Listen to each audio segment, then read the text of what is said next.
I decided to take advantage of Mr. Peyton being an early riser. I have some papers for him to sign. Mr. Peyton is still at breakfast.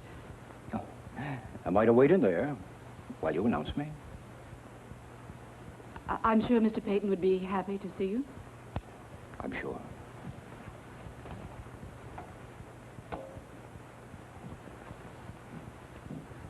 Good morning, Leslie.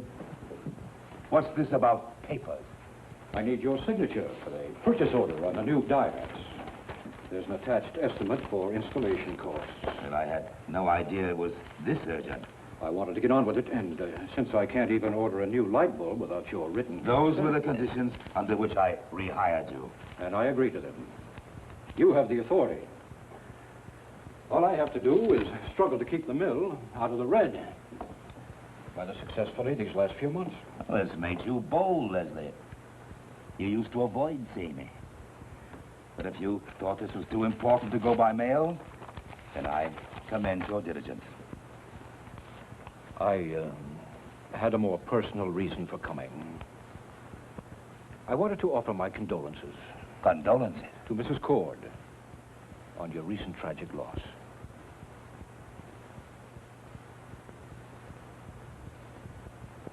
Well, forgive me, I didn't mean to reopen old wounds or make any new ones.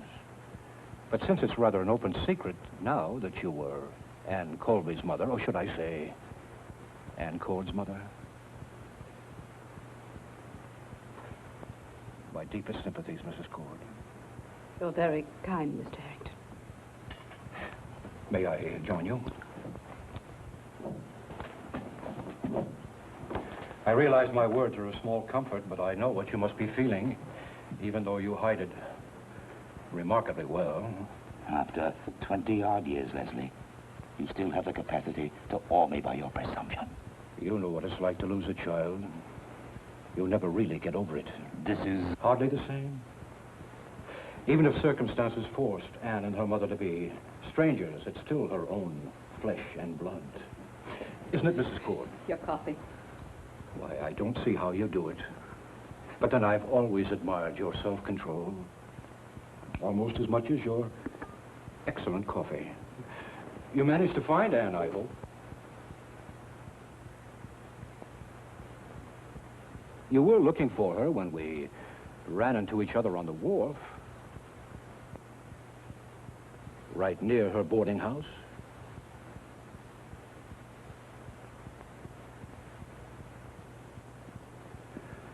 I remember wondering what made you so upset. But of course now I can understand. To discover and lose a daughter, almost at the same moment. I won't keep you from your desk any longer, Leslie. You have what you came for. Yes.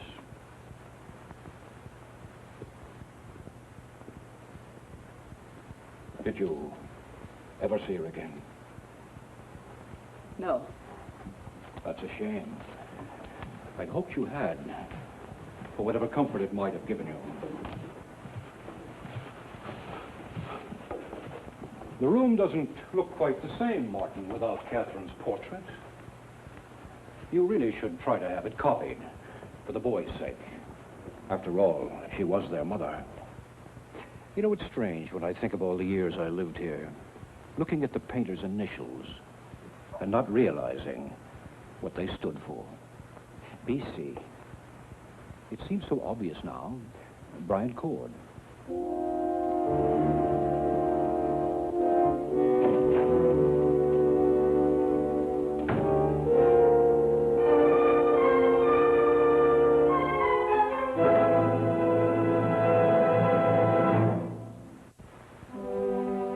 I'll sign this and send it on to Mr. Peyton. I've already taken care of it. I dropped by the house on my way over here. That's a tense atmosphere, Stephen. I thought these dye vests were just routine replacements. Nothing's routine the way I have to work. I need the old man's signature for every petty detail, you know that. And what's the special hurry? When it's time for change, I don't believe in putting things off. Mr. Peyton has a different theory. He likes to get all the use he can out of anything before he discards it. You, Stephen, what do you believe? You already have his approval, so my signing is really just a formality. Or an added harassment if you choose to make it so. I never have. No, you haven't. Your cooperation has been an agreeable surprise to me, Stephen. And an encouragement to think that we might work together even more closely. Spoken of this before. And you've always avoided a definite answer. After all that's happened, certainly you must have lost whatever illusions you ever had about Martin Peyton. I can respect loyalty when it comes out of a sense of obligation, but once that obligation's been destroyed, what's left? Loyalty to a paycheck? Well, we're both still taking that paycheck. That's an obligation in itself. We're still on the payroll because it serves the old man's purpose. If you're putting your pride in your pocket, out of any misguided hope of winning the old man's favor... I do what I'm paid to do, and that's enough. You realize what you're doing, Stephen? You're leaving Martin Peyton sitting pretty, with the mill tucked right under his thumb. Well, that's your battle. Whether the sign over the mill entrance reads Harrington and Son or Peyton and Grandson, I couldn't care less. So you let him go on doing as he's always done. As you yourself said, using people and discarding them. So you couldn't care less. Even if the old man's conniving has robbed you of a father, your sister's dead. So you let him go on scheming and lying. You won't even lift a finger in defense of your own mother. What do you want, Mr. Harrington? Stephen, I saw your mother less than an hour ago. She's a very frightened woman. Even let my mother off the hook. For what lands you, Martin Peyton. I'm concerned for her, Stephen. We both know Peyton. She's as much a victim of the old man's as your sister. Get out of here. This is not just a theory, Stephen. I saw your mother the day of Ann's death. Late in the afternoon. I ran into her on the wharf right in front of your sister's boarding house. I've never seen her so upset. She was looking for Ann with a kind of desperation. What is that supposed to prove? Did it ever occur to you that she might have reached the end of her rope? After 28 years of lying on Peyton's orders, she might have defied him and gone to her daughter. She'd already seen Ann that day at the house. How could she talk openly where the old man could overhear her? You're assuming this. You don't live a lie all those years on someone else's orders. You do if you're afraid. Afraid of what? I don't know, Stephen. Just as I don't know why my wife concealed the fact that your father painted her portrait. You see, Stephen, our interests are much closer than you're willing to admit.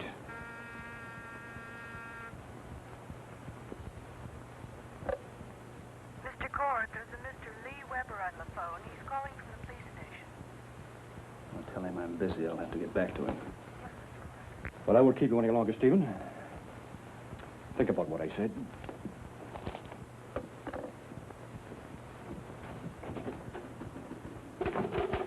Thank you, Miss Nolan.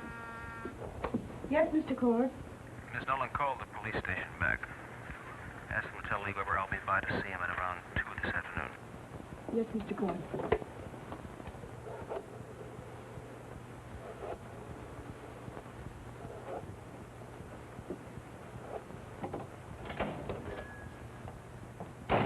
Dad. Oh, it's you. Hi, Miss Carson. Oh, Norman, I want to talk to you, Dad. This isn't a good day for conversation. Now, listen, Dad. Wait a minute here. Put it in low. I'm getting tired of you breezing in here like a hurricane and expecting me to drop everything just for you. If I was to drop a box of goods like this, it would cost me as much as $27, maybe more. Now, you wait just a minute. All right? Now, what is it? Have you seen Allison, Dad? No? Why? Because she left the house early this morning without telling me or Connie where she was going. Well, that's no reason for a three-alarm fire. I mean, people have been coming at her from all directions lately. Maybe she wants to be alone. Maybe she found some nice place where she could watch the sun come up. Well, the sun has been up for hours, Dad, and she still hasn't called us. I've been over there in the office calling the library. I've called the hospital. Why don't you go back to the office and do your work? If she needs you, she'll call you on the telephone. My guess is she just wants to be somewhere alone where there's a little peace and quiet. Well, I'm not interested in guessing games, Dad. I'm interested in finding Allison. Elliot, why in the name of Neptune did you come over here? What do you want me to do, lock up the place and go sailing before the breeze without a compass like you're doing? I don't know what I want you to do. Maybe to take a little more interest in your granddaughter, perhaps. You haven't changed since you were 7 years old. The only reason you come running to me is to blow off steam. Well, I'm going to tell you exactly what you want to hear. Allison's all right. She just wants to be by herself someplace.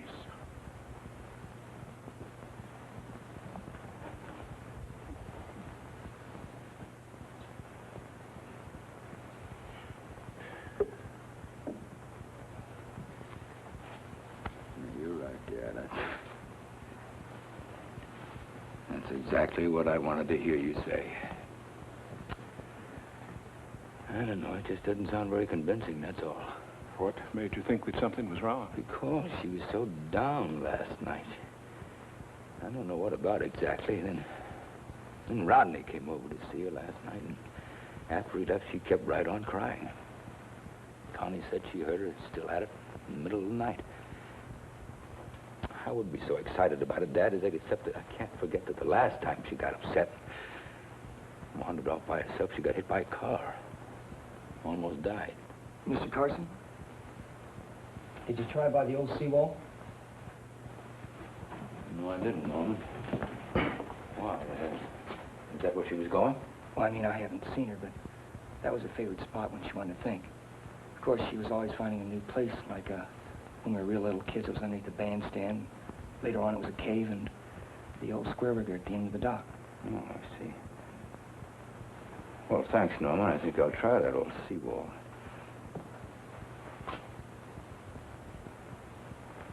You know, Norman, I met my daughter 2 years ago for the first time, and I kind of think I know her pretty well, but 2 years isn't a lifetime, is it? You've known her since you were children together. You heard her first thoughts, and you know what I mean. You saw her first discoveries, and... Well, what do you think? I think she's in trouble, Mr. Carson. So do I.